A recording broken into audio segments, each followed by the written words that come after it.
2 പ്രാവശ്യം. എന്തായിരുന്നു പറയാൻ പറ്റുന്ന എതിരാളികൾ ഇപ്പൊ ജീവിച്ചിരിപ്പില്ല.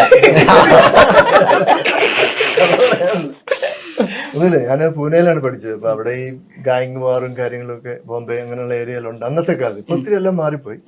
അപ്പൊ ഞങ്ങളുടെ മാസ്റ്ററും മാർഷൽ ആർട്ട് സ്കൂളും ഒക്കെ വന്നു കഴിഞ്ഞപ്പോൾ അവിടെയുള്ള മാർഷൽ ആർട്ട് സ്കൂളും മാസ്റ്റേഴ്സും ഒക്കെ ഒന്ന് ഡൗൺ ആയി. അപ്പം എന്റെ മാസ്റ്ററിന്റെ ഏറ്റവും നല്ല സ്റ്റുഡന്റ് ഞാനായിരുന്നു. അപ്പൊ അവർക്കൊരു ഐഡിയ കിട്ടി, എന്നെ അടിച്ചിട്ട് കഴിഞ്ഞാൽ പിന്നെ അപ്പൊ മാസ്റ്റർ കൊള്ളില്ല എന്നാവുമല്ലോ. അപ്പൊ അങ്ങനെ ഒരു സെറ്റപ്പ് വന്ന് ഒരു കോളേജിലെ സമയത്ത് 2 പേര് എന്നെ അടിക്കാൻ വന്നു. അപ്പം 2 പേരും ബ്ലാക്ക് ബെൽറ്റ്സ് ആണ്. ടൈക്കണ്ടോ എന്ന് പറഞ്ഞാട്ടെ, ഞാൻ MMA ആയിരുന്നു. അടിക്കാൻ വന്നു, ഒരു 3 സെക്കൻഡ് കൊണ്ട് 2 പേരും താഴെ പോയി.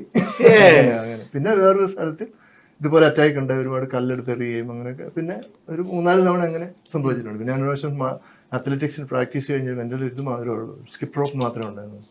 അപ്പൊ 3-4 പേര് എന്നെ അറ്റാക്ക് ചെയ്തു. അതും അഡ്ജസ്റ്റ് ചെയ്ത് എല്ലാരും അടിച്ചിട്ടു. എപ്പോഴും വാങ്ങിയിട്ടുണ്ടോ?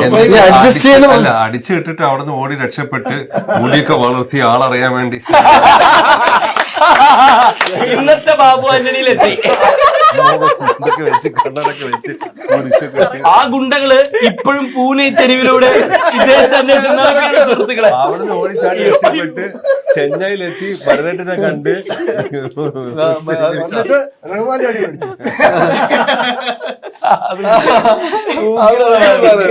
റഹ്മാന്റെ അടി മേടിച്ചു. അത് കഴിഞ്ഞ് ഫ്ലൈറ്റ് പിടിച്ച് ഹൈദരാബാദ്, ചെന്നൈ, എല്ലായിടത്തും എല്ലാ ഈ സംഭവത്തിന് ശേഷം മുടി വളർത്താൻ തുടങ്ങിയത്.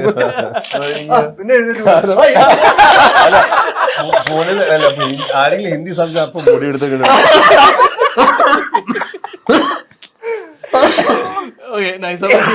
ഇതാണ് വൈബ്. അപ്പൊ ഒരുപാട് സന്തോഷം. എനിക്ക് തോന്നുന്നു ഇത്രയും പേര് ഇവിടെ വന്നിരുന്ന സിനിമയുടെ വിശേഷങ്ങളൊക്കെ പറയുമ്പോൾ തന്നെ നമുക്ക് ഊഹിക്കാം സെറ്റിൽ എത്രത്തോളം രസകരമായിരുന്നു എന്നുള്ളതും അത് എത്രത്തോളം സിനിമയ്ക്കകത്ത് പ്രതിഫലിച്ചിട്ടുണ്ടാവും എന്നുള്ളതും നമുക്കൊക്കെ ഇത് കാണുമ്പോൾ തന്നെ മനസ്സിലാവുന്നതാണ്. So let's see, wait and watch. So thank you so much. വലിയൊരു സിനിമയാവട്ടെ, സെപ്റ്റംബർ 13 തിയേറ്ററിൽ എത്തുന്നുണ്ട്. സോ നമ്മുടെ പ്രേക്ഷകരോട് റഹ്മാനിക്ക് തന്നെ സെപ്റ്റംബർ 13 പടത്തിന്റെ റിലീസാണ്. ബാഡ് ബോയ്സ് എല്ലാവരും ഇന്ന് കാണണം.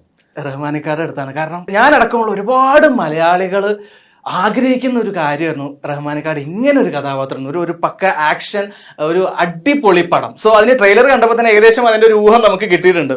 എത്രത്തോളം എക്സൈറ്റഡ് ആണ് ഇക്ക ഈ ഒരു സിനിമയുടെ കാര്യത്തില്? ഒരുപാട് എക്സൈറ്റഡ് ആണ്. ഇതെങ്ങനെ ഒരു സിനിമയിലേക്ക് വന്നത് എങ്ങനെയാ? അതായത് ഇങ്ങനെ ഒരു കഥ ഇക്കടെ മനസ്സിലുണ്ടായിരുന്നു, ഒരു ഭയങ്കര ഒരു ആക്ഷൻ പടം ചെയ്യണമെന്നുള്ളത്? ഇങ്ങനെ ഒരു മുണ്ടൊക്കെ മടക്കി കുത്തി പക്ക ഒരു ആക്ഷൻ പടം ചെയ്യണമെന്നുള്ള ആഗ്രഹം? ഒരു ആക്ഷൻ എന്റെ ഒരു സ്വപ്നമാണ് ഇതുപോലുള്ള സിനിമയിൽ ചെയ്യാനും ഇങ്ങനെ വേഷങ്ങൾ ചെയ്യാനൊക്കെ ആഗ്രഹിച്ചിരുന്ന എല്ലാരും പോലെ ഞാനും ആഗ്രഹിച്ചിരുന്നതാണ്. എന്റെ ഒരു ഭാഗ്യമാണ് ഇങ്ങനൊരു സബ്ജക്റ്റിന്